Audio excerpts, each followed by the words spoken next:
Welcome to the Just Basketball Show. I'm Chris Manning, Brendon Kleen's here. First guest, if we had some bells, if we had some air horn to go off, we have our first guest. It's Wes Goldberg, Locked On Heat, his amazing Substack. He's written in places like The Ringer, the Miami Herald, covered the Warriors for a while. We're really excited to have Wes. Wes, what is up? How are you? I'm great. Thanks for having me on, guys. This is fun. No, we're happy to have you. If you haven't already, please subscribe to us on your favorite podcast platform of choice. 5 stars only. Rate and review us on YouTube. Subscribe. Hit that notification bell. Find us on TikTok, Instagram, Facebook, Twitter, all of those places. Jam-packed show today. We've got some great games to dive through, most notably Nuggets Clippers. Then we'll talk about Dame 71.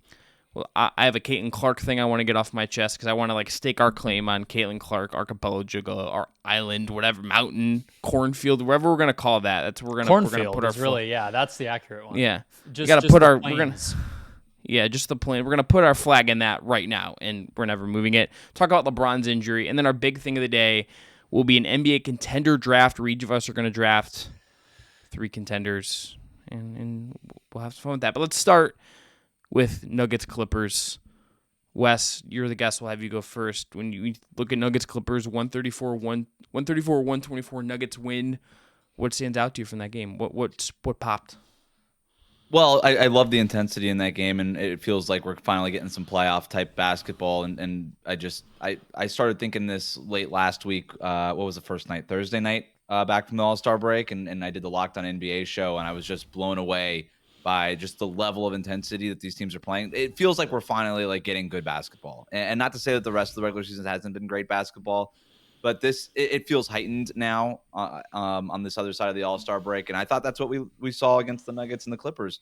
That's a potential playoff matchup, right? That could be the Western Conference Finals potentially. And so I think both teams recognize that. They went into that game with that understanding, and I'd love to see these new Clippers trying to figure out how they're going to stop Nikola Jokic. I like seeing Nikola Jokic working with his pieces, trying to beat the Clippers defense, and all those things. I also like that the Clippers finally figured out after a few games that Russell Westbrook shouldn't be part of the closing lineup. And I like how quickly they made that determination, because I was a little worried there. Those first couple of games, he's going to close for us. And you're like, really? Is this the plan?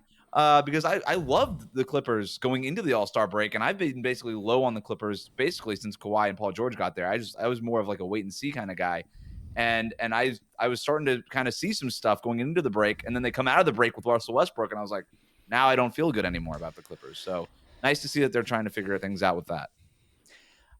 I love how with these games sometimes it's just a reminder. You're totally right about the intensity. Even some of the strategic stuff, we saw Kawhi guarding Jokic late. Zubac didn't play, which was kind of the one bummer if you're scouting this game and really looking forward to the playoffs, is you didn't get to see the full backup, full rotation with Plumlee backing up Zubac and 48 full minutes of an answer for Jokic. So they kind of had to go to something else. It ended up being Kawhi.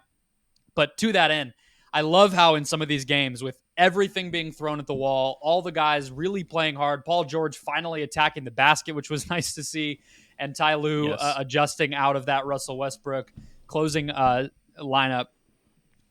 It's just one guy versus another guy. And you hate to simplify it to that, but sometimes it's just sort of what happens at a basketball game, and this was that in its purest form. And Kawhi looks awesome. He looks like himself again. He's playing heavy minutes, which I think is great. He played that crazy 176-175 Clippers Kings game, and then he comes back and he's able to play this overtime also. That's good to see. And playing center basically defensively, combined with getting the ball on every offensive possession. So that was very cool. That felt like the playoffs. My question coming out of this is, Russ didn't close. Marcus Morris still did. And I don't love that. You just there's nothing worse in a Clippers game than the record scratch of awesome momentum, back and forth, Kawhi versus Jokic, who's going to win the game? And then all of a sudden Marcus Morris just pulls up from 18 and he's like, guys, this is Do you think that was because Zubac wasn't available and they needed to scrounge together big man minutes? Because I had the same thought you did, and I was like, is this just a minutes thing? I don't know. Ty has a little bit of a thing with this group where he doesn't always loves love trusting. Loves Marcus Morris. and like doesn't love Terrence Mann as much as I think like the numbers in the film would tell you that Terrence Mann is worth loving. The numbers in the film and everything about Terrence Mann would. And every person I follow on Twitter who like likes or watches the Clippers a lot is like, hey, Terrence Mann's really good. Maybe they should play Terrence Mann. And like it's worth noting the new Jared Vanderbilt in that we're just sort of waiting for him to get traded so that people could say, what is steal for that team that got this player? But only if it's the Lakers, because it's the prestige zone. And you get like the prestige helps bump. to go to one of the best if Jared, most like, famous teams in the league. If he ends up going to Boston, forget it. Like the Celtics would be like, just put him in the Hall of Fame now. Just do it. All due respect to the Podfather, whom I love and I listened to earlier today, doing a rewatchable show on Catch Me If You Can, a great film. But that would be a 3-hour BS pod emergency show of Jared Vanderbilt or like. But he's actually good. Look, like Terrence Mann. I know, but like it'd be a 3-hour emergency prestige zone pod if that's what happens. There's these players that like NBA Twitter. If you just read NBA Twitter and didn't watch basketball and didn't look at box scores, right? And you just based all of your NBA opinions off of NBA Twitter, I'm pretty sure people were like, wait, they didn't just trade Jared Vanderbilt for Kevin Durant straight up? Like, why couldn't they have done that? And how many first-round picks? Terrence Mann is getting there. He's not there yet, but he's getting there. Mm-hmm. Kenrich Williams is also on that team. Like Kenrich Williams is like, how many firsts? Is he matching the Mitchell? Is he matching the Mitchell Haul? Like, what are we doing here with Kenrich Williams? I think Robert Covington was that once upon a time. Then he actually did get traded for a ton of picks at one point. He's on the Clippers. And he's still on the Clippers. Like he's there. Barely. Right. Yeah. I mean, Robert Covington's might not know that. That's a good name call. He's probably the first guy. This should be called the annual Robert Covington Award. Guy who every 29 fan bases was like, why don't we just trade for that guy? Yeah, 100%. So I think the Zubac thing is a right place to go because number one, I think he's had stretches this year where he has not been nearly as good as you would like him to be. And I wonder if like the Clippers' final form to some degree is going to be like Kawhi, you're going to guard a 5. You're going to guard Jokic. They don't have the thing that teams have done against Jokic, which is Golden State did in the playoffs last year, which is put your bulky 4 on Jokic and then have your center help and really make life hard. Philly did that with PJ Tucker and Embiid when these two teams played recently. I don't think the Clippers like totally have that unless it is like Kawhi plus Plumlee, helping out of the dunker spot or whatever.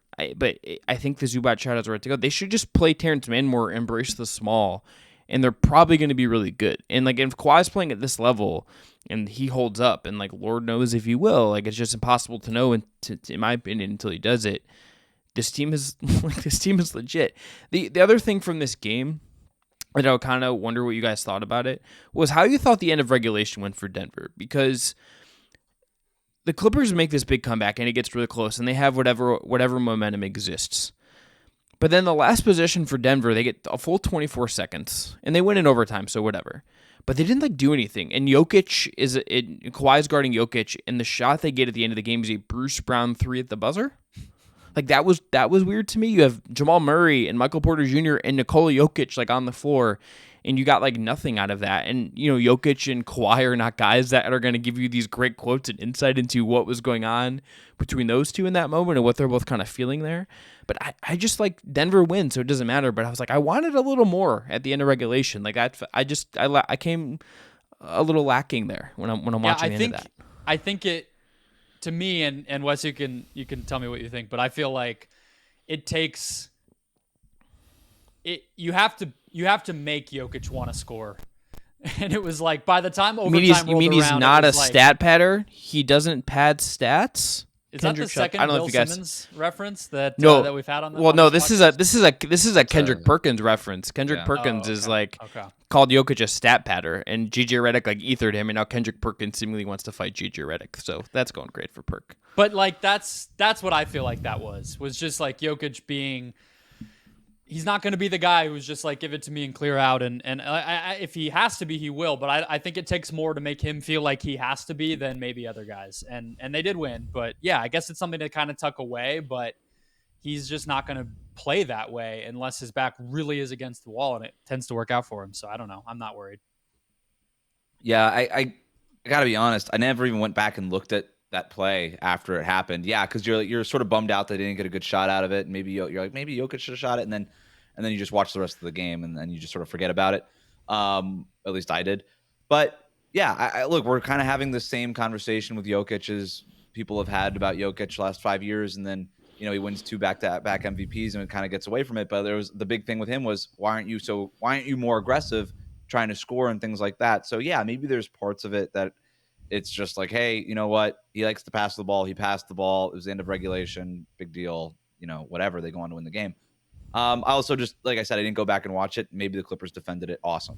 And they did. They were playing really great defense towards the end of regulation. You had Kawhi playing awesome defense, just pressing into the ball over and over again. Paul George being everywhere on the weak side and things like that. So I thought the Clippers defense was really great. And I thought, honestly, I don't even think the Clippers have that opportunity on that possession if Kawhi doesn't hit some ridiculous shots over like the last 4 or 5 minutes before that too. So to me, that game was more just Kawhi hitting some ridiculous shots than anything else. He had a shot in that game where Michael Porter Jr., who did hit some big shots in this game, did a very Michael Porter Jr. thing, which was like not really pay attention on defense and get baited into a very easy and 1 from 3 for Kawhi. And I'm like, Michael Porter Jr., you got to be better than it. He's like a dead-eye shooter, all that stuff. But he was also excellent making open shots and not open shots. Like he was hot as all hell. People rightly, I think, talk about Murray not being there for them last year as like the big miss in the one and done playoff run last year. But like MPJ is just gonna light a team up in the playoffs this year. Like he's gonna have a game where he has like 30 and it's just 6 of 9 from on corner threes because Jokic is just feeding him perfect passes. Like that will happen. He's incredible on offense. I'm just like the defense. You're probably right. Like, we're also gonna get the game where he does this in the playoffs and he blows a defensive assignment. And then the narrative will be, can you win a championship if Michael Porter Jr. is a starter? And the defensive concerns are real. Like Michael Porter Jr. is a 9 foot taller Jordan Poole, or 9 inch taller Jordan Poole almost. Sometimes it's just like all the offensive stuff is great and it's loud and it's helpful in sort of the net of all things. But defensively, you just feel like you would want more, especially in like fourth quarters and important situations. And sometimes it just feels like both of those guys are just not completely mentally locked in the way you might want them to be.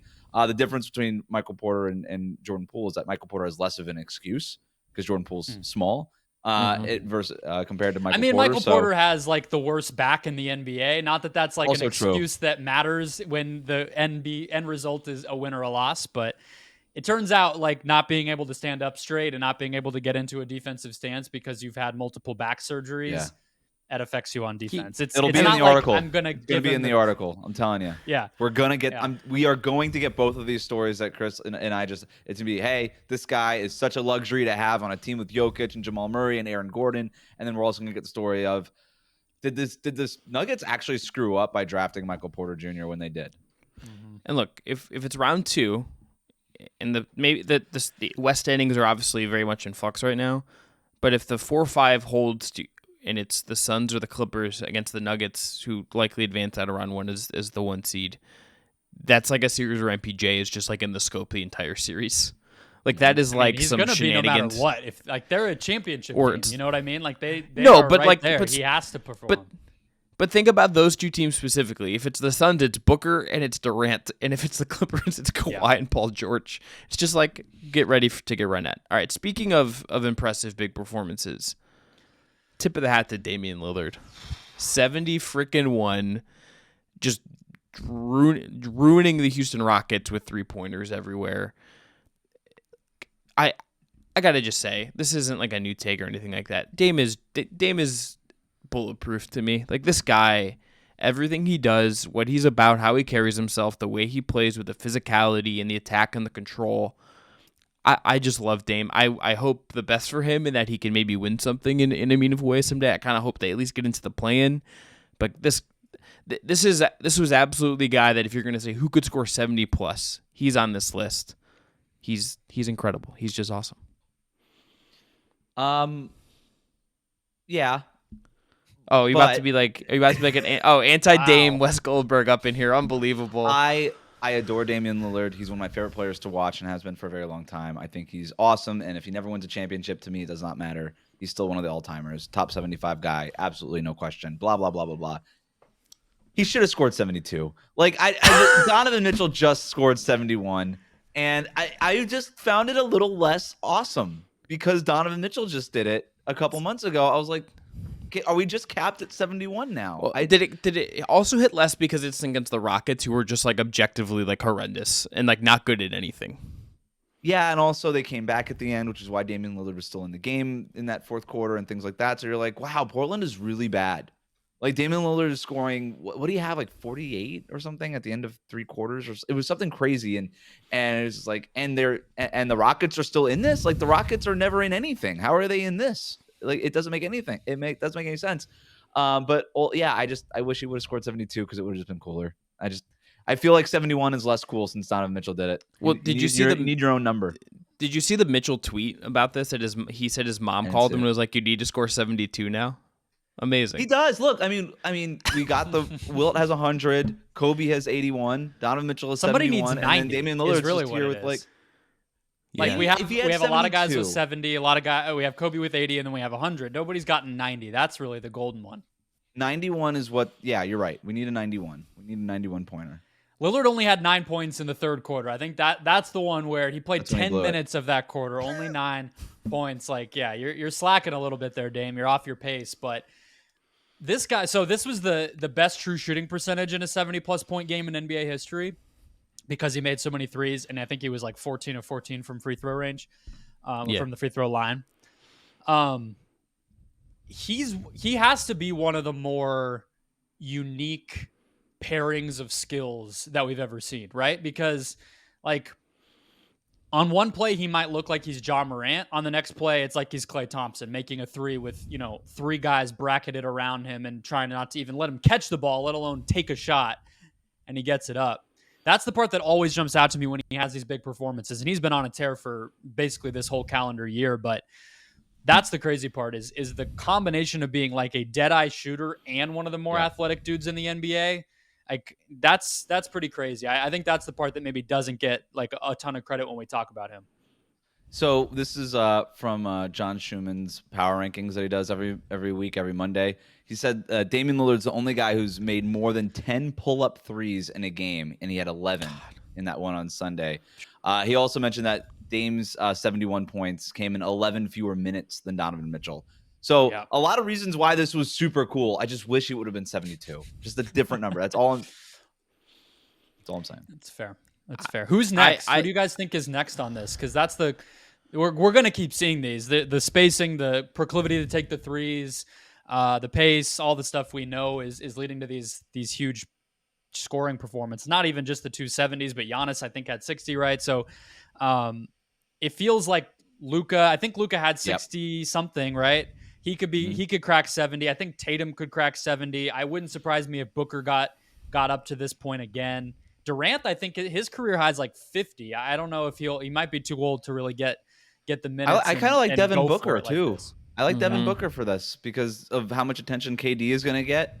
Booker can just go off. Booker, like the thing with Dame and Donovan Mitchell, and when Steph would kind of get into these zones too, and Luka, obviously, it's like you hear shooters also like, I felt like I was just shooting into the ocean all the time.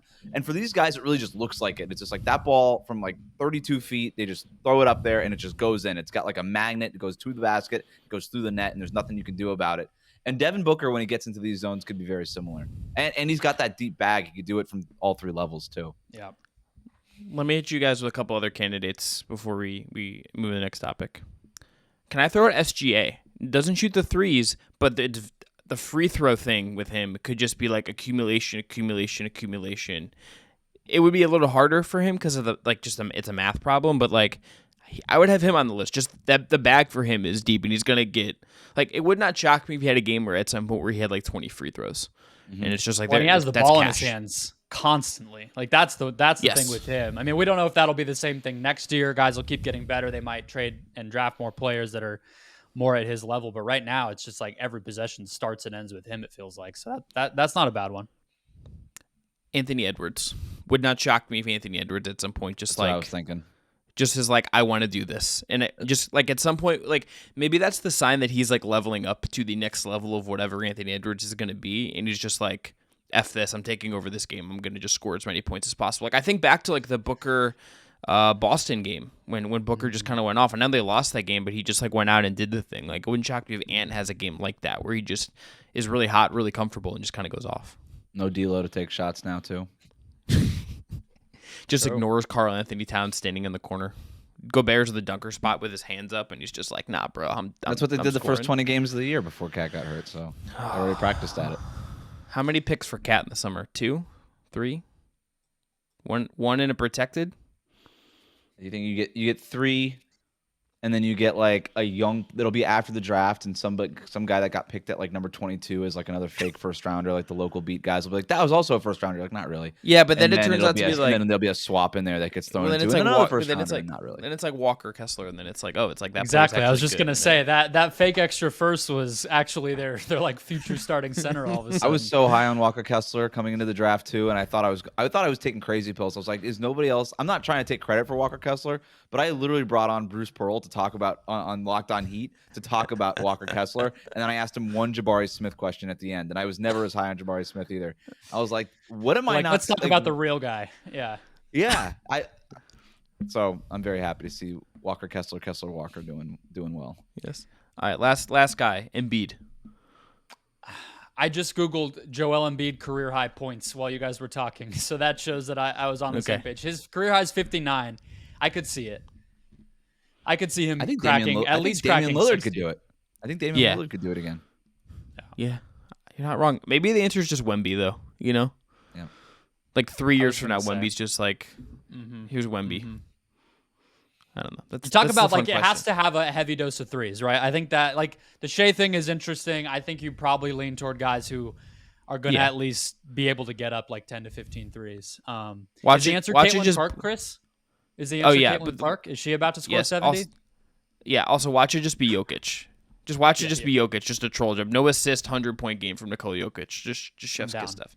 All right, guys, Caitlin Clark. I want to just the game winner she hit against Indiana is one of the most exciting plays we have seen in basketball all year, regardless of sport, regardless of level, anything. She is purely one of the most exciting basketball players alive right now. And if you don't think so, you are wrong. Then you're just wrong. You just are. The poise, the shot making, her willingness to just shoot from everywhere, it is the full package. She is a superstar right now at Iowa. I don't know if you guys saw the clip they put out of the game winner, but that is the new standard for how I want game winners to be shot. That was like in 4K. That was Martin Scorsese being like, "This is cinema." This was incredible. I need that for everything. And if NBA teams can't do that, then like that's a problem. She is going to be a superstar on the NBA, WNBA. That is going to happen. I don't know where she'll end up. I don't know like what expansion looks like, but God, she is going to be a star. Like maybe she goes ahead of Paige Beckers when they both come out. If they both come out in that at the same time, that doesn't seem unreasonable to me at this point. Considering Paige's injury history, Caitlin Clark is a superstar. She is the most exciting player at that level in a lot of ways right now. And like every time she plays, she's going to do something incredible. You have to watch. This is just we're in the cornfields. The flag is up. This is pro Caitlin Clark. Let's keep this hype train rolling. Nothing? Wow. I did not do my job to get anyone excited about Caitlin Clark. This is troubling. I'm moving to Des Moines, I guess. No, you're good. I think well, my mic came unplugged. I was not trying. Brendon, 2024 Cleveland, Ohio, Final Four, need Caitlin Clark in it. The 2024 WNBA draft is going to change the WNBA. That's what the real kind of story is, I think, big picture here. And you mentioned 2 of the people. There's a ton more. This is going to be crazy. It's really going to change the league, and I think with Caitlin Clark, it's going to change how basketball is played. Like we all thought that Kelsey Plum was going to come in and change a lot of things. She did. She finally figured it out. Really, the past couple years, was an MVP candidate last year. She was kind of the first incarnation of this whole thing. But the ability to take and make deep threes is something that not a lot of guards have in that league, you know, partially because they're smaller, partially because you've given that freedom. But the W is also obviously going through a transformation just like the NBA is. And people are realizing 3 is more than 2, space is better than cramped, and pace is better than playing slow. So she might kind of be the person to really kick it into gear. But yeah, she is a show unto herself. I'm excited to watch what she does in March this year. Yet again, she said she might play her COVID year, so she might be at college for 2 more seasons. We'll see. I don't want that selfishly because I'm not trying to watch Iowa for another 2 years. I want to watch like the Mystics or something and have her actually be a pro. But hey, NIL money hits pretty good, so I get it. Is She gets like high V money, which is like a She legit gets tons like a of big money. supermarket Yeah, chain. Good she- for her. and But is she's she doing like it from Iowa, the plains know, that we yeah. referenced a minute ago. So look, she's right where she needs to be, but I want her to make the jump. Okay, I will say I've been to the University of Iowa campus and like that, Okay. honestly, pretty nice place. And if you're from there, good for that.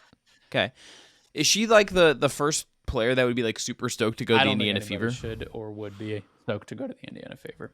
They've had like 5 coaches in the past 2 years and like So 4 were we- GMs. So, no.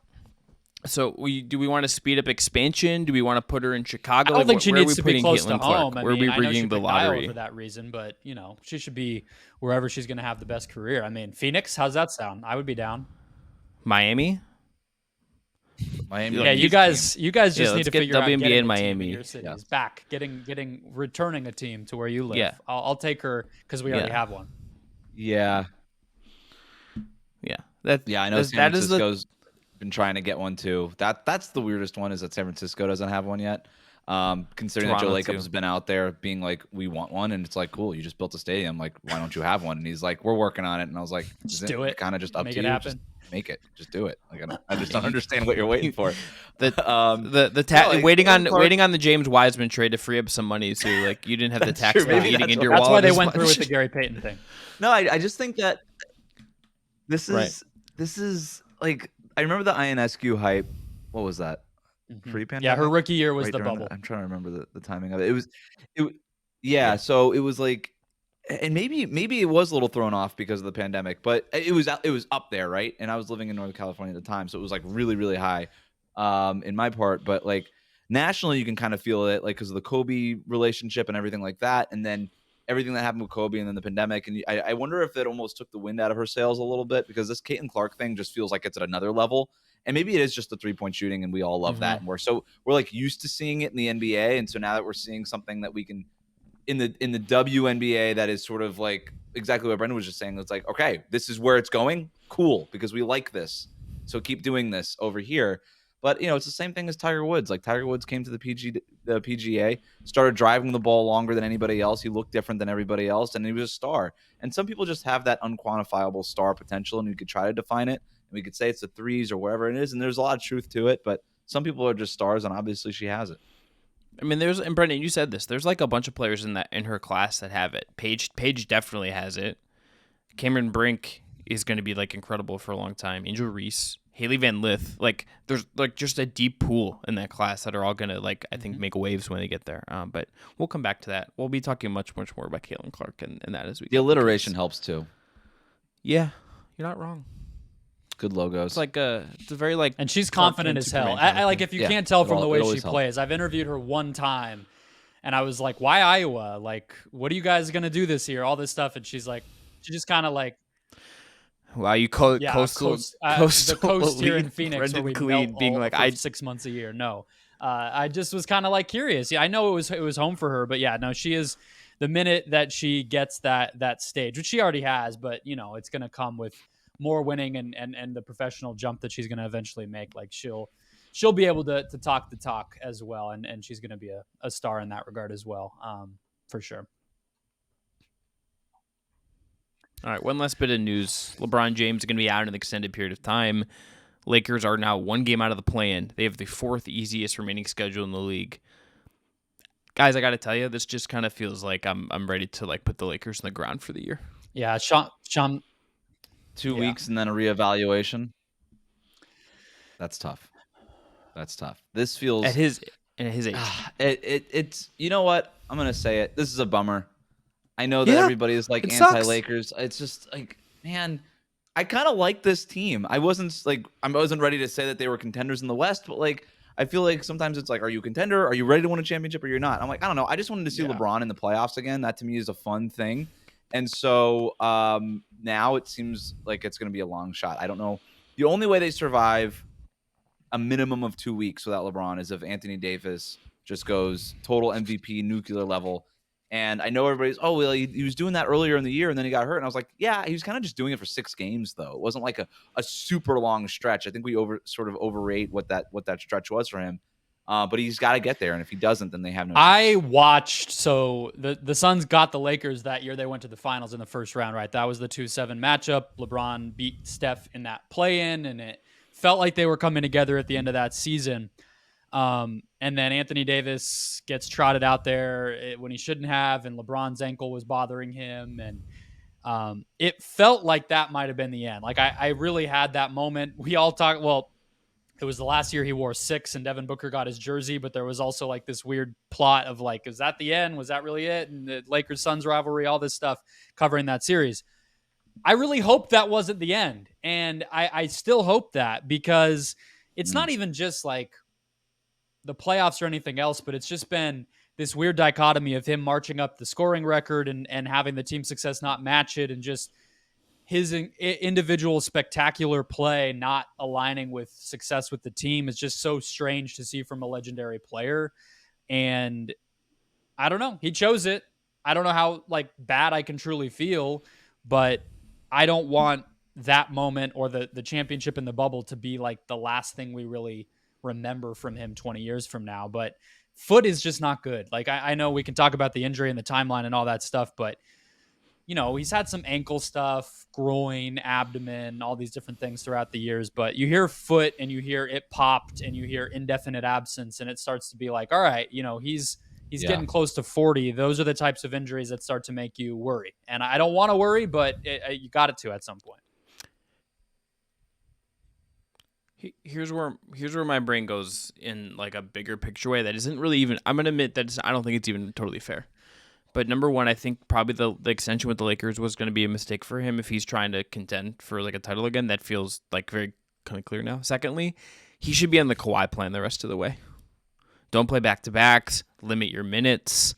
Like that, if LeBron truly wants to be able to like maybe make one more push and get another ring and get 5. Well, then I think it.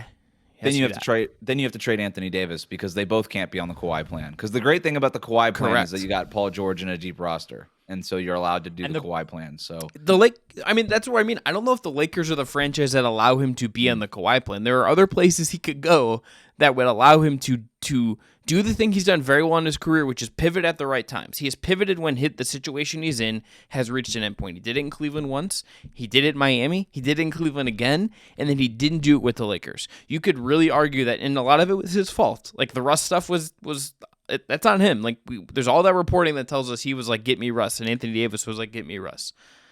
That Lakers thing reached an endpoint, and I think he probably could have just been like, I'll hit free agency next year and have a chance to pit out of it again. And like lo and behold, there would have been something in a certain city he's played in before that would have been really ready made for him to be on the Kawhi plan until he's 40. Him back. That's all right. It sounds like you think he should be on. Yep.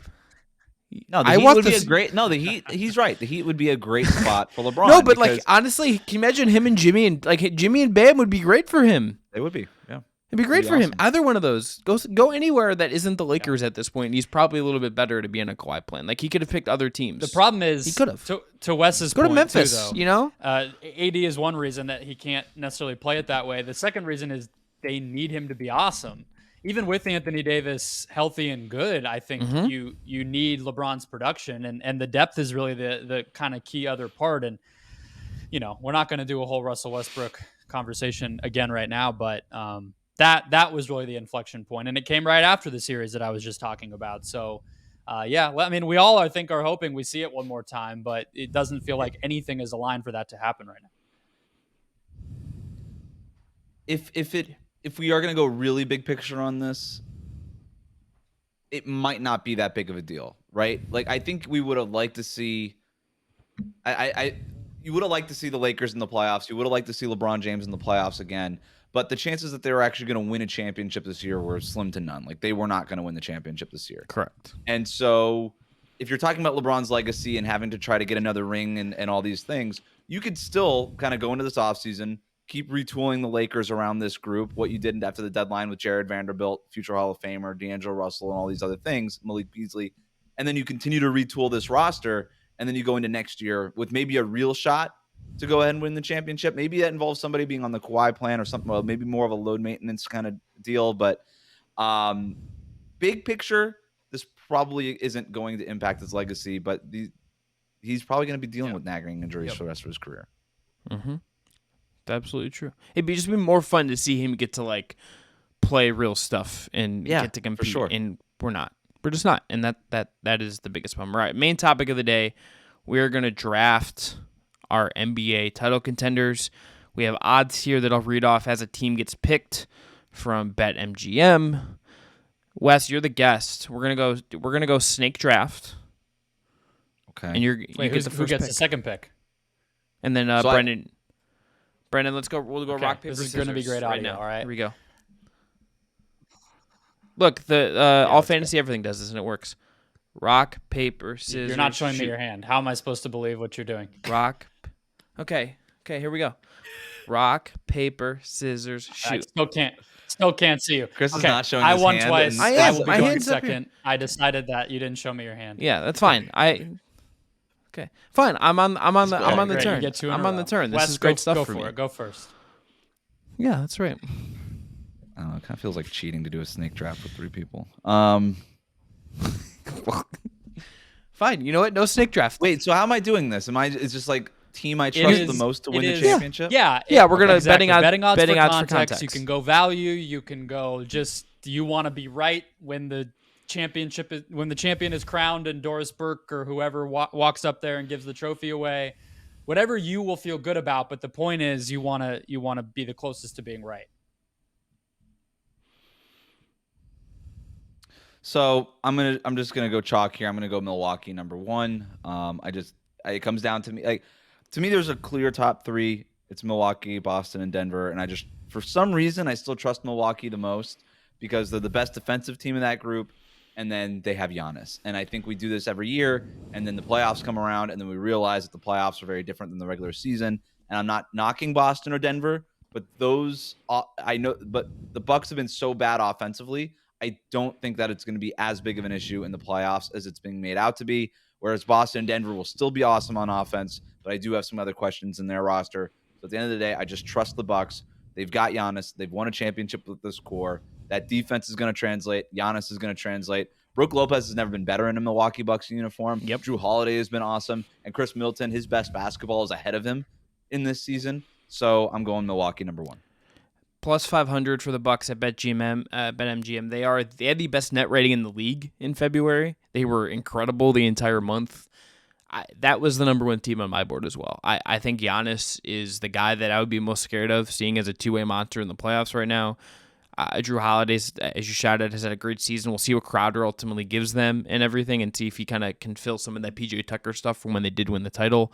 That's an interesting little thing to watch, but that would have been my number 1 pick as well. I liked his minutes early too. They also haven't lost a game in a month. Exactly. They're really good. What's interesting to me about this though is Brendon, they're not chalk, right? Oh, go ahead. Like we just read the odds.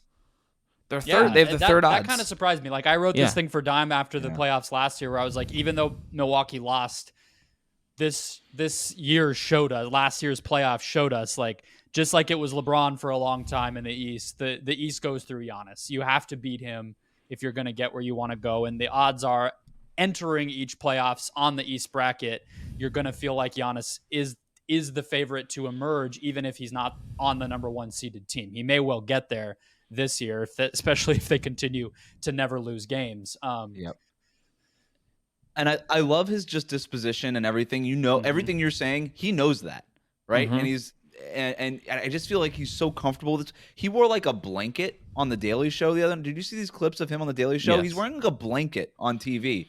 That's confidence. So yeah. I like. And I like that. I don't know. The more that I watch them, I kind of like that they're bringing Middleton along slowly. Like every time I turn on a game, I'm like, can he play 35 minutes and start? And then but after I like go through the logic, I realized, okay, this is smart because they're still winning.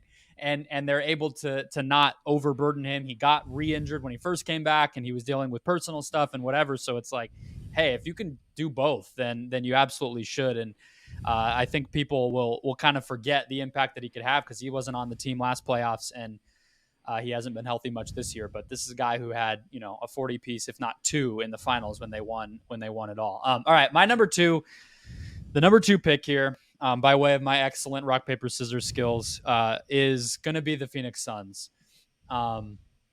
Maybe that's wow. that might be a homer pick. But as much as I think there is a ton of reason to doubt that this all can be pulled off in the span of 20 games, Durant will make his debut the day this show goes up. I just think if there's anybody who can do it, it's Kevin Durant. And I just think you have to bet on the overall talent. I think the Suns would have, in a series against Denver, the third and fourth best players in that series, and maybe number one, depending on how you feel about Durant versus Jokic. And I think aside from that, I don't think there's a team in the West that super scares me outside of whatever we might see from the Clippers. So with that all said, and the fact that I do still think they have enough depth to get it done, provided Monty Williams can kind of pull the strings the right way, I'm gonna go Phoenix. That is chalk actually too, which, to go back to what Wes said with his top three, the Nuggets are fourth with plus 700 at BetMGM. The Suns are plus 450. They're in the number 2 slot ahead of Milwaukee. I'm sure they did it that way in part because it's East-West at the top, but the Suns are the betting favorites here as well in the West. Well, and look, if you told me that like they play Denver at some point in the playoffs and like they're the team that kind of like really pushes the Jokic defensive stuff to like a conversational breaking point via mid-range. They didn't even have Kevin Durant. Wouldn't shock me if they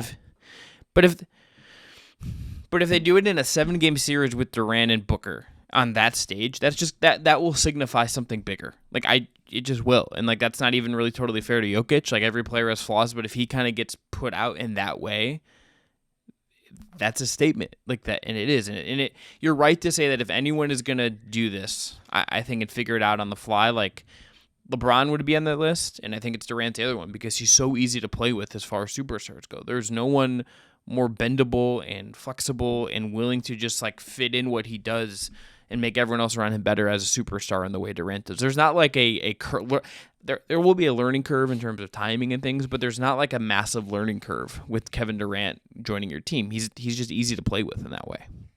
Yeah, it's sort of like when he joined Golden State, you have to figure out the Warriors system and the ball movement and all that crazy stuff that they do around Steph, and that is hard. That's not easy, playing with Steph.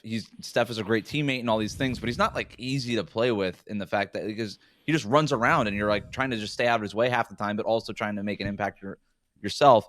And then in Brooklyn, he just walked in. He's like, I'm just going to do it this way. And everybody's like, yep, cool, awesome. And then now in Phoenix, he's got to play with 2 other stars in Chris Paul and Devin Booker, and then figure out like the DeAndre Ayton bit. And there's an established thing there like it was in Golden State, but it's not like this Golden State vexing offense craziness. It's just like, all right, yeah, you want to get into your mid-range looks? Cool. Get in your bag, do your thing, have fun. You're going to play with a bunch of guys that are going to get you the ball. We're going to play defense. We got that already established. We have championship experience. Just go out there and be a part of it. And so it's kind of like both the Brooklyn thing and the Golden State thing. Why do you like Denver kind of more? Somewhere in the middle there. Wes. Yeah. You said you had Denver at the top of the West, right? Yeah. So I have Denver there just first of all, I think they're awesome. I think Nikola Jokic is awesome. I love everything about this team. Defensively, yeah, I'm a little concerned there, even though some of the numbers are better than they've been in the past. But sure. I just have them at the top because they've been there all year long, and I'm not going to doubt them. And it wouldn't shock me if Phoenix got out of the West. But to say that Phoenix is better than Denver, I also think that that's just a lie, or maybe it's just a projection at this point, where Denver right now is the best team in the West. Oh, it's absolutely a projection because Kevin Durant hasn't played yet, and his first game is against the Charlotte Hornets, who have won a bunch of games in a row, but LaMelo Ball's now done for the year. And like their season is about Victor Wembanyama or Scoot Henderson or whomever they're gonna, or a Thompson twin or whatever that's gonna be. Like that team is that's like a warm up game for Kevin Durant, which good for him. That's smart on Phoenix's part. Speaking of the Nuggets though, I'm gonna take them third. They're at BetMGM has them at plus 700. That is the 4th best odds. Everything Wes said is true. Everything we've talked about with Jokic in the show earlier in the show is true. The offense is just overwhelming. It just is. Like if there is any shootout in the league that happens in the playoffs, they're going to be able to keep pace. I love their collection of wings. Maybe they don't have that like apex kind of wing you might like to have, but KCP and Aaron Gordon with the season he's having, and Bruce Brown as defensive options, MPJ as the shooter. Like they have just a lot of guys I like, and it's Jokic. Like he is he hasn't won yet. I don't think there's something about him that makes me think he's not equipped to win in the playoffs. That guy and that team are legit, and if the Suns are your favorite, I don't think that's unreasonable. I would have the Nuggets as favorite with the Suns a little bit behind right now, so I feel very good about getting them with my pick here. They have the best home court advantage in the league. They have the number 1 seed.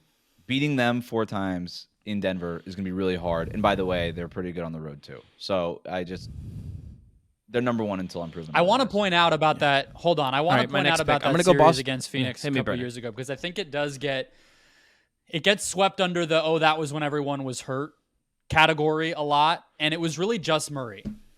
And so if you're talking about defensively being able to stop a team like the Suns are, even we can separate it even out from just that matchup. You could go Dallas or the Clippers or whatever they might end up facing. You're really relying on like the combination of KCP and Bruce Brown being a step up on the perimeter defensive end, so that you're not pushing so much of the cleanup duty onto Gordon as a help man or onto Jokic at the rim or these types of things.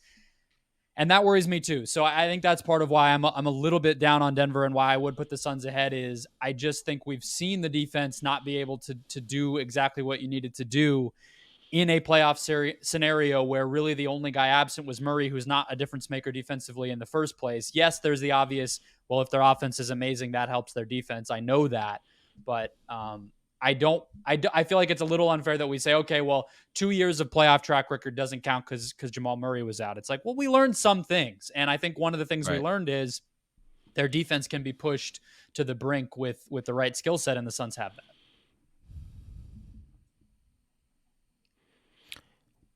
Very excited about any Denver possibilities in the playoffs. Can't wait to kind of see.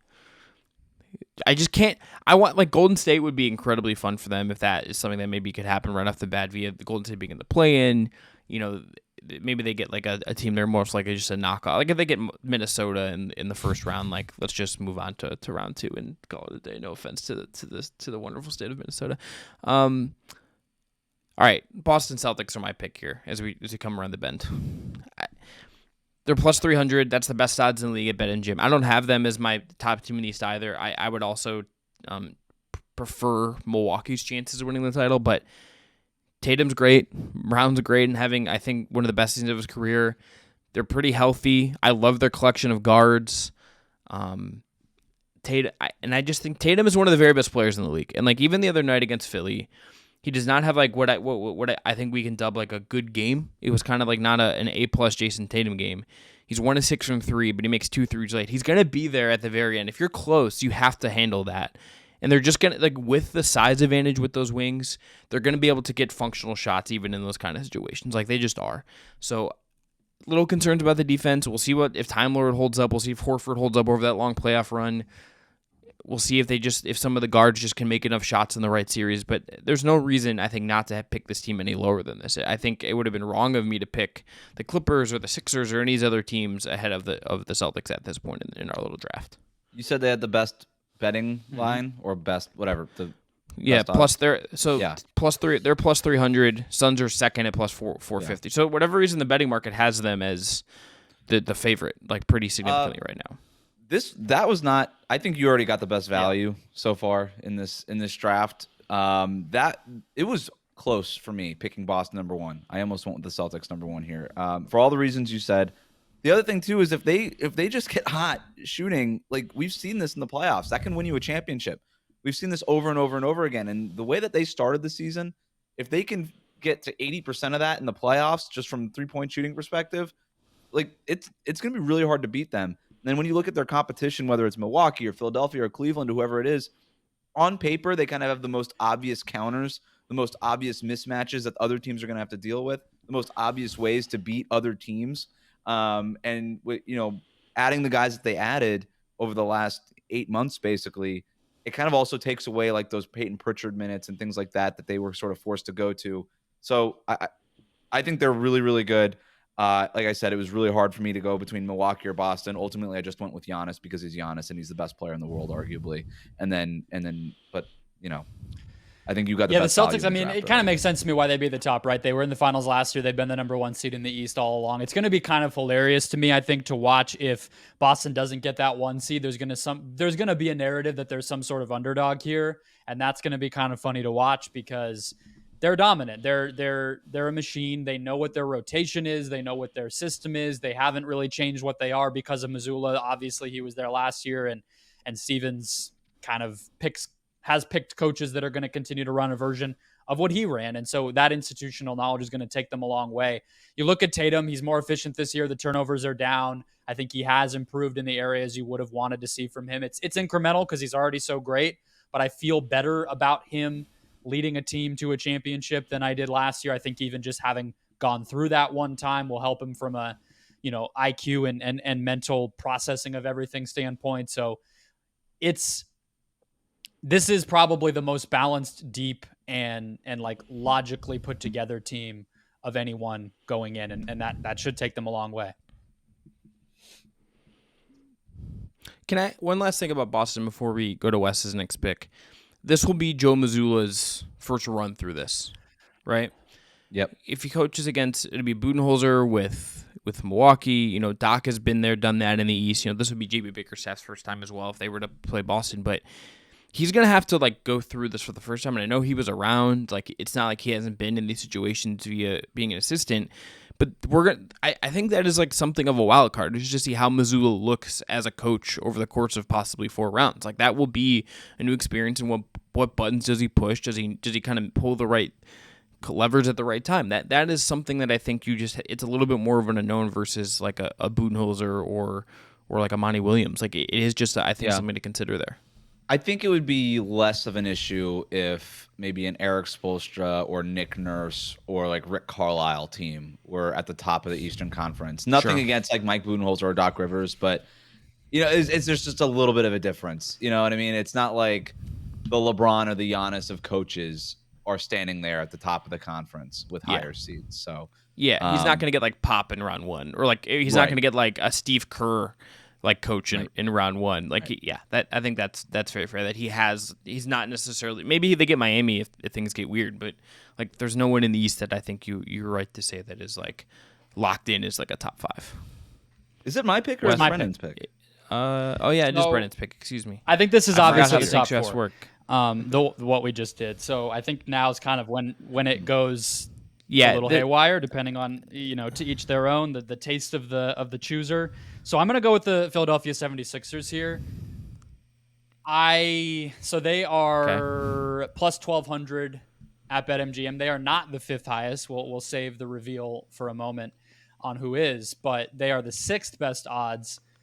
And I get that. I get that they are not going to enter any of this as the favorite, but I like them in their first round, kind of regardless of who they play. I think they're going to get to the second round, and that's been their pushing point, right? We don't know what comes next after that, but I think that they have the best roster top to bottom of the Joel Embiid era. I think that they have answers for different things, whether even a move like the Jalen McDaniels addition, the PJ Tucker acquisition in the offseason was really good. DeAnthony Melton has helped them. I think that they're just more versatile and more interchangeable than they have been, which is why I like them, I think, more right now than I have in most early marches of Joel Embiid's career, even aside from the fact that Ben Simmons is gone.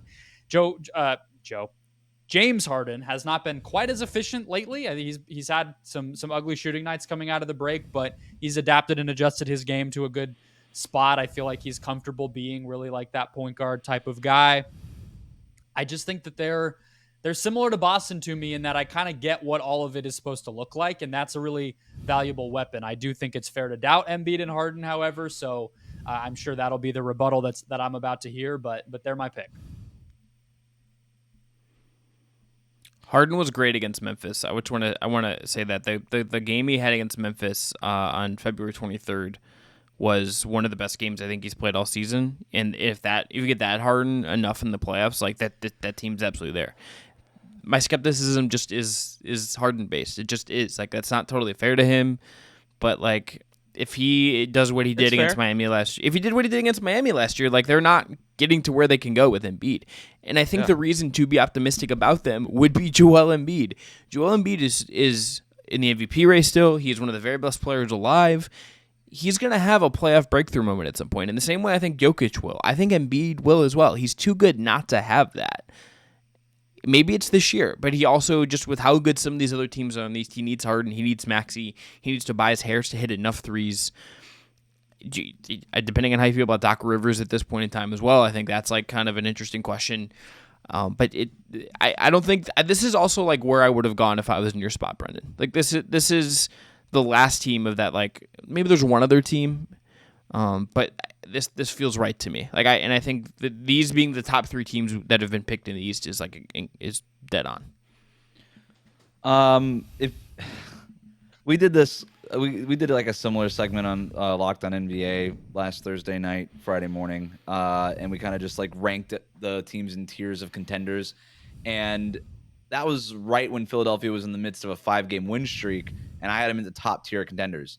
And I would have agreed with you. Like, this would have been my next pick if you asked me late last week.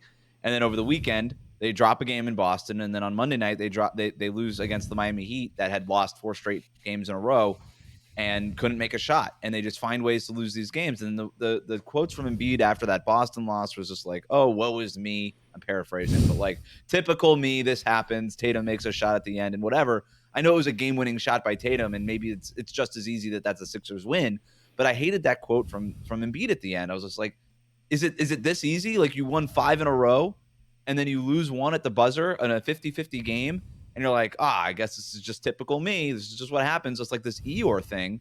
And then you lose a game right after that to the Miami Heat. And like, now I'm back to not trusting the Sixers, and I want to trust this team so bad because I really like some of the parts, and I like the way that James Harden and Joel Embiid play together. And when they're really got it going, they're just unstoppable in that pick and roll. But then they just, that mental thing, I'm like, yeah, they just seem mentally weak. And I'm sorry, they just do. And that's why I just don't trust them. And so maybe I'm mentally weak just because after 5, they win 5 in a row. And I'm like, yeah, top tier in the East. And then they lose 2 in a row.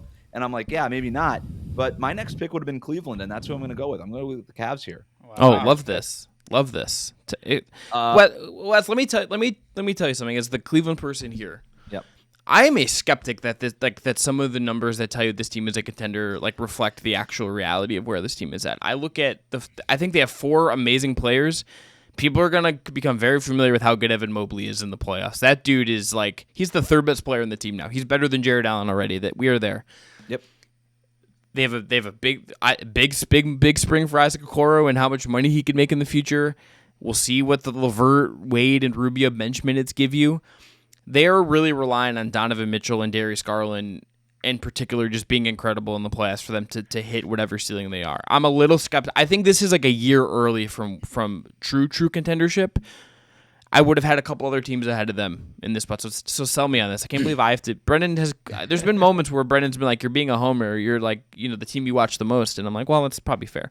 But sell me on this. They probably are. They're probably a year early. I also I want Cavs Miami very badly. Very badly. I think JB Bickerstaff needs it. I think the Kevin Love drama adds a wrinkle to it. I need it. Yeah. I need it so badly. You can have it. I'm less inclined to want it. But look, they're young, right? We haven't seen them at that stage without LeBron, and so it's just almost hard to mentally picture it being a contender. This team really being a contender, and that's the end of the list of things of reasons to doubt this team. Once you get past that, you do look at the numbers. Let's just put them against Philadelphia, for instance, right? Whose defense do you trust more? You trust Cleveland's defense more. Yeah. People forget, I know Donovan Mitchell in the end of that Utah thing was weird. He was, to start his career, one of the best playoff performers we've ever seen.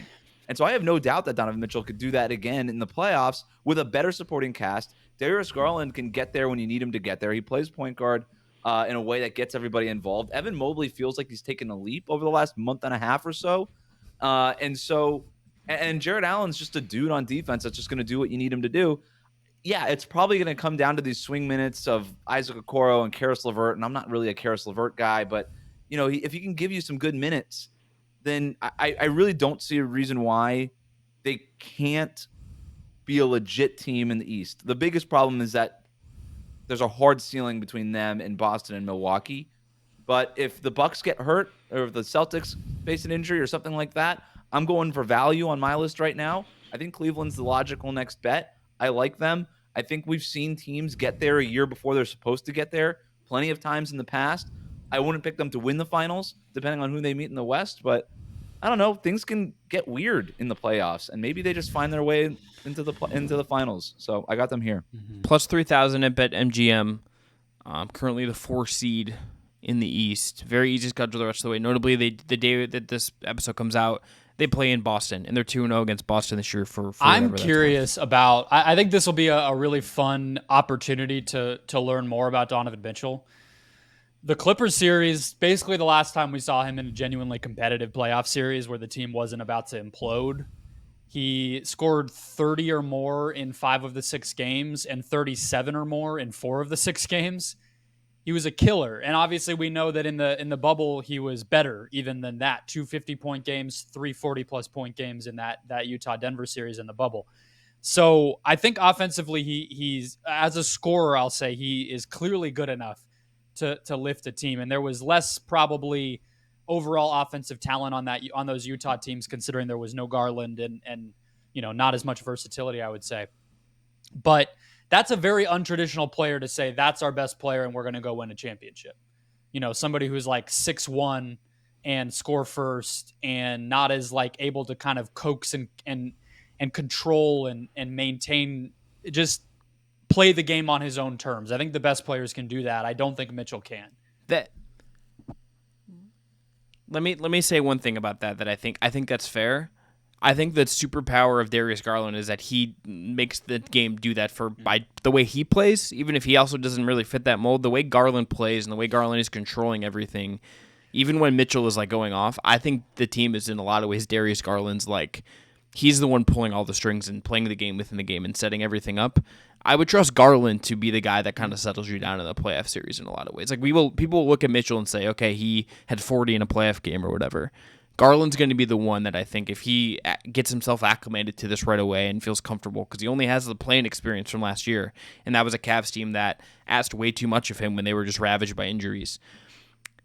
If he is ready for it right away, that I will would say I unlock had the a lot of Cavs things last. for me. They were at the bottom. I ranked 9 because I knew we were going to draft 9, and they were at the bottom. So that speaks to my hesitancy about that. Yeah, they're not at my bottom. All right, your turn. You're up again, Wes. Oh, I'm back. All right. Oh, you know what? I like snake drafts actually. Then, I wasn't prepared for this. Let's see. I hate myself for doing this, but I'm gonna do it. I'm gonna go with the Clippers. I don't like it. No, like this is where you should take the Clippers. And if they play the way they have of late and Kawhi looks like this, there's no reason they can't make a run. There's literally no reason. Kawhi plays like this, he is one of the hardest outs in basketball. That's I would have felt so much better about this if Russell Westbrook went on the roster. And this is not an anti-Westbrook thing. It's just you got 20 games left and you're doing this now. Like how many times have we seen this already happen? Yeah. And it takes teams sometimes 2 years to figure out that it's not working. And they got 20 games to figure out that it's not going to work and get him out of the there's going to be games in the playoffs where he's a problem. And I don't know if the Clippers, based on the fact that their top 2 players wanted this guy on their team, are going to be able to get to a place where they're able to jettison Russell Westbrook out of the rotation in the playoffs. So I would have felt way better about this. I would have taken the Clippers earlier than this had they not added Russell Westbrook. But I hate the timing of this experiment. We all know exactly where it's going to end up going, and it's stupid, and I don't know why they're doing it. And it's just frustrating. If you're a Clippers fan, I can't even imagine how bad you're feeling about this. But yes, if Kawhi is doing this, there's no reason why they can't make it all the way to the NBA Finals. He is that good. Paul George is awesome. They have no holes in their roster anymore. I liked their trade deadline stuff that they did. I think Eric Gordon gives them a really good piece who I know can be in their 5 to close games. And so I think that was a piece that they were missing. Russell Westbrook was not a piece that they were missing. He is now a piece that they have to deal with. But I'll take the Clippers here. I think that this is the go ahead, Chris. This is the chaos. This is just the chaos answer to throw like everything in terms of like load management and all of that. If they like somehow win the title, this is the chaos answer to like whatever that debate is going to look like. into the next like CBA. Like maybe the CBA is like ratified by then. It seems like there's a lot of positive momentum about that getting done, regardless of like anything. But they would be the chaos answer that like the regular season means anything. I trust Ty Lue. That would be frustrating. And like I feel weird about that personally. You're probably right. I think it's good that Kawhi and Paul George are back. It feels like they're back to back. Heavy portion of their schedule was in the first half because there's been a lot less talk about them doing that, and they haven't had to worry about those guys resting. And we just talked about Kawhi playing, I think it was 85 minutes over the weekend in those two games combined. I trust Ty Lue to not play Russell Westbrook, actually. Like I think if there was a game 5 must-win situation, I could see Ty Lue maybe not giving Russ a DNP, but not starting him, maybe decreasing his minutes quite a bit. He's really just like a backup point guard to someone like Gordon or Mann. I can see that happening, and that gives me a little bit more optimism. But yeah, it is a little bit of like a bomb that's set to a time and you don't know when it's going to go off is what that feels like, both on the court and off the court, as we know. So I don't blame you, but their talent is too juicy for me to. You couldn't have let them slip too much more, I think, after this. But is it my turn? Can I go? All right. Yep. Yeah. I'm gonna go with the Golden State Warriors next. Damn it! This is what I was waiting for them to be available last, and then I could like pounce them and be like, "Y'all sleeping on Steph?" Good news last on ride, Steph's injury, I think, right? Yeah. He's going to be probably back sometime before the middle of March, which gives them some cushion to reintegrate him. It's very weird, and the point I keep coming back to when we talk about this team, Chris, is that I'm more worried about if we're going to get the best version of Andrew Wiggins back.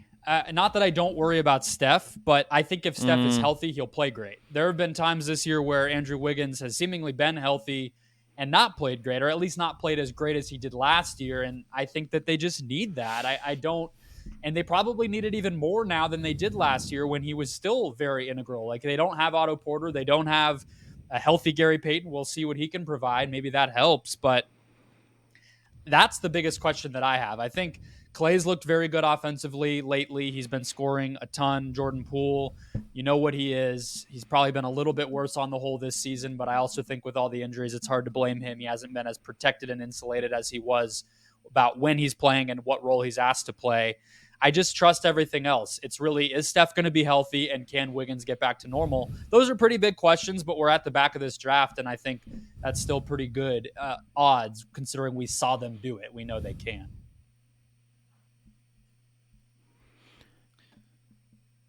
I didn't have them ranked in my top. Wow. Like 8. I did 8 because I'm bad at math. I don't think I would have had them if I did a top 9. I might have not have had them if I did a top. No, I probably would have had them at 10. I just don't trust this team, man.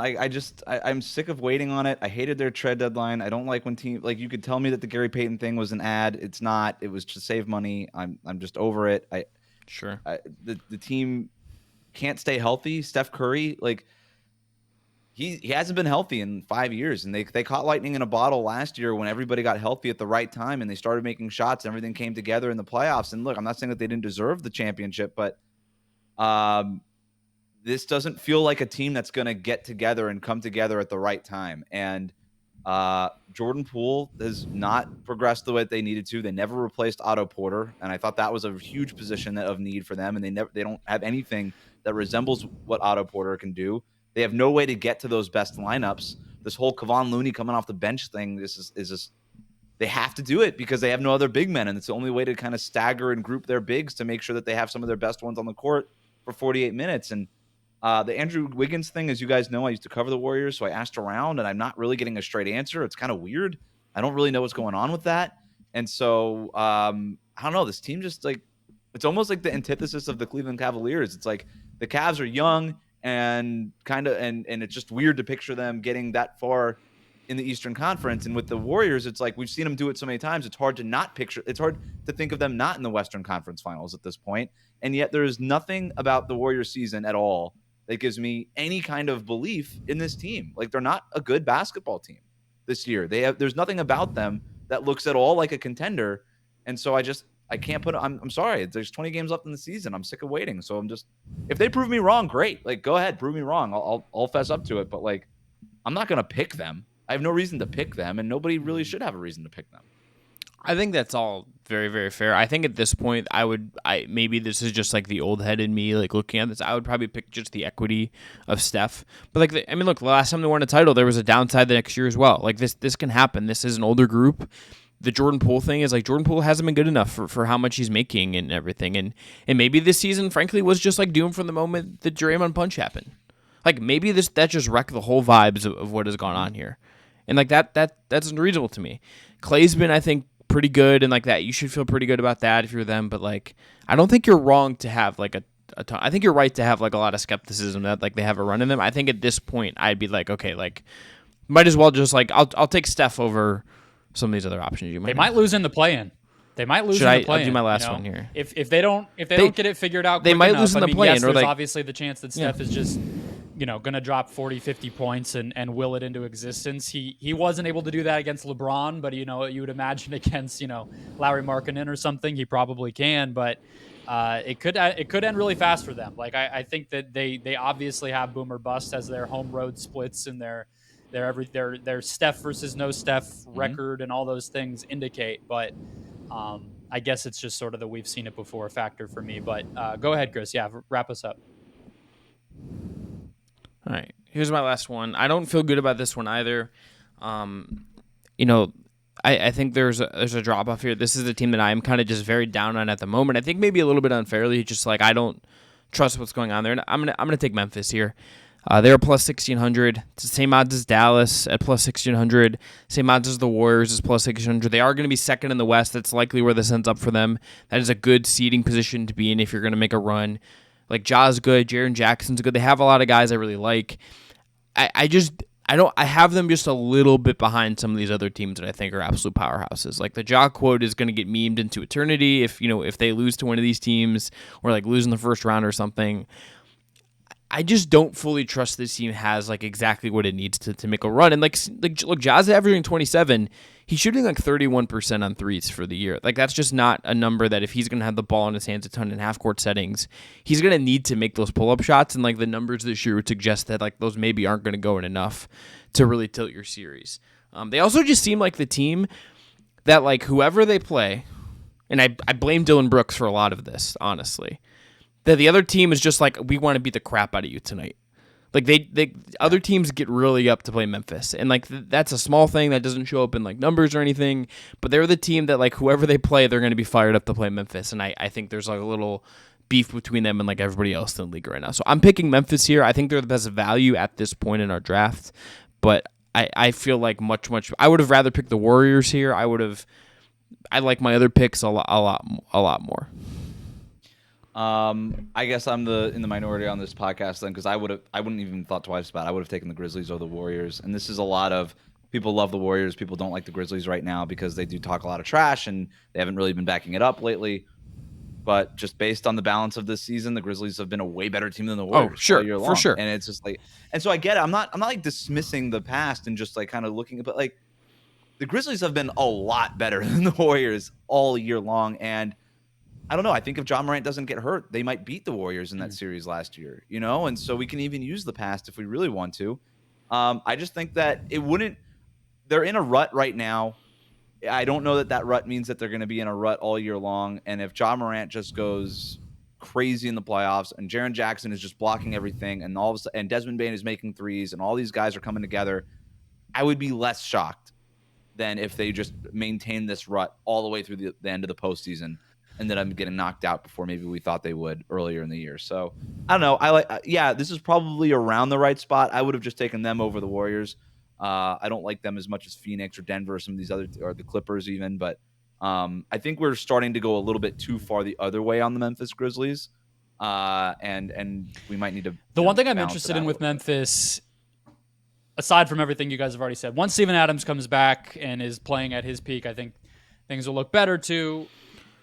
Okay, but should Steven Adams be that important to them? Considering he's the only real that's center I think on like this the fact team, I think so. He's a but it's like But it's like if you're a true blue it just feels like a little like I love Steven Adams, one of like our great characters in the league, like incredibly physical screener, all that stuff, good player.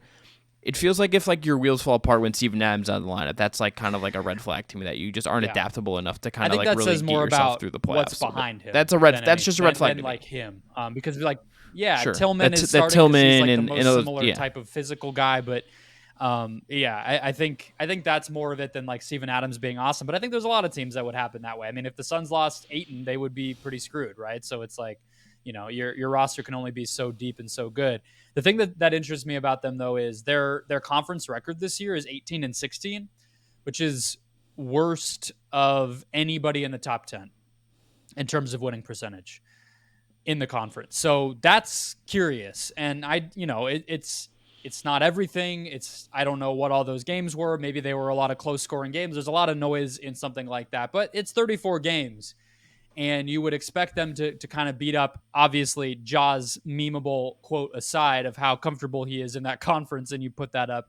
I'm not even going that direction, but it is interesting. It's something to look out for because those are the teams that are going to have to play in the playoffs, obviously. And they haven't really had one matchup in the West where I feel like they consistently dominated. It's not like, okay, Memphis owns that team, and if they play them, they'll win. I don't feel that way. So it's going to be kind of a slog and a rock fight no matter who they play. That's just how they set themselves up with their style. I mean, they barely beat Memphis, or they barely beat Minnesota last year, right? So that worries me too, where it's like I don't think going into any series I would just pick them in a heartbeat.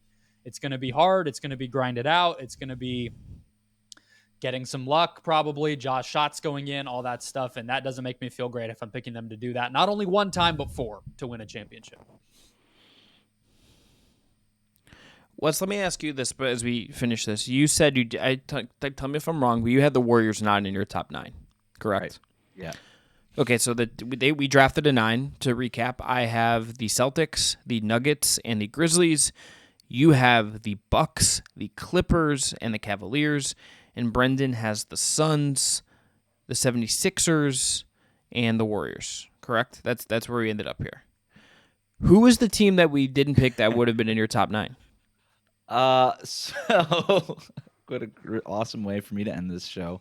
I think Sacramento Kings? No, I think this is just me being embarrassingly bad at math. I think I just screwed that up. I think I had him at 9. Okay. I think I had him at 9. Are we being mean to the Kings, though? No, Are we being mean to the Kings here? No. It's like you could think about Sacramento and even Dallas with Luka and Kyrie. I know that's exciting people, even though they don't win games when those two players are on the Dallas Mavericks roster. Dallas was in my 9 over Memphis. I'll say. I'll be brave enough to admit that they were my 8th team over the Cavs. That's just like a lot of Maxi. It is, man. Faith. Maxi's good. Are we writing off the Jazz too early? I'm kidding. Wow, you really do like Walker Kessler. Like you're really just a big just Lowry Market and MIP just like smashing that, yeah. I trust Larry Markkinen more than anybody on the Warriors this year. Also kidding. Availability is the best ability, right? No, I'm yeah, we can make that argument. We could go full first take on this. Be like, is Larry Markkinen a better player than Steph Curry? We'll tell you why after the break. Yeah, I just screwed up the math. I would have had the Warriors at 9. Okay. But it was close. I did consider Dallas. So I could actually go the other way on this and go full hot take and just be like, you know what? I did have the Mavericks over the Warriors. I don't know. You guys pick whichever one. And then you just edit this and make it sound like whichever one is spicier. And Perfect. The most clicks. That's what we're here for. I feel like it would be surprising if anybody outside of the Bucks, Celtics, Sixers, Nuggets, and Suns won the championship. Those top 5, yep. I think anyone. Yeah, you had the Nuggets and the Suns from the West, and then the top 3 in the East. Yeah, I think anyone besides those 5, it would be like a pretty big shock if they won the championship. I think that's kind of. There was enough people picking the Clippers in the preseason that it might not be a shock. But I think but I would agree. I would be surprised only because of what we talked about. History would tell you the Clippers history would, be a and shock. like what we were talking about with the rest stuff would make it a surprise, right? To have it kind of work finally for them after everything that they've dealt with between the actual injuries and the rest and the load management and all the trades and all the craziness, for it to be like, and now they won the championship 4 years later. I think that would be kind of crazy. But you're right. They were kind of a sexy pick preseason, as they always are. So it probably wouldn't. be the worst, craziest thing ever. But I think it's that 5. I think it's really that. Crazy. Well, who would be the craziest team then? Yeah. It would Cleveland? be the Cavaliers. Of like it the would be realistic I know I teams, picked them, and I think tried the to make the whole Cavs. case. But yeah. They would be the one that it would like what it would take. I think would be very like it would be like Evan Mobley's ascended, Mitchell's just like unconscious for 4 rounds. Garland's great for 4 rounds. Like, an Okoro was like 45% from on quarter threes for like a month and a half. It's gonna be fun. And like they probably just get lucky that like maybe like they play Boston and like Tatum just has Or like somebody a bad gets series. hurt or whatever. Yeah. Like that's what you're. Yeah. Someone's toes on the line. Things that have shifted NBA history in recent memory. One there. Teams we didn't talk about on this list from BetMGM. The Lakers at plus 3,000. Don't use your money on that. Pelicans plus 5,000. Don't do that either. The Heat at plus 6,600. No. Don't do that either. Wes, if I did tell you the Knicks or the Heat win a first round series, who's more likely to win a first round series? I am not going to answer that. Wow, you've been bullied by your audience that badly. Yeah, I am not going to answer that question. That's fair. I mean, it might be the Knicks. It might be the team on a 6-game win streak I don't rather think than the that's team that's reasonable. 1 and Brendon's- 4 in their last 5, right? But we'll see. Time will tell. It could be. Yes, Yep. could make be. the argument, All right. certainly. All right, we're going to end there. Follow Wes on Twitter at WC Goldberg. Check out his Substack. Check out Locked On Heat with him and David Ramil. We'll be back with another Just Basketball Show episode next Monday after a lot of other NBA stuff will happen. We'll break it all down. We'll break down, I think, in big detail how Kevin Durant looks in his first couple games with the Phoenix Suns. Check out Locked On Suns if you want some immediate stuff for that because Brendon will be killing it over there. Remember, subscribe and follow us on your podcast platform of choice. Thanks again to Jake Stevens for producing. Thanks again to the Just Baseball crew, Aram, Peter, Jack, and the Den of Heat folks as well. We'll talk to y'all again next time.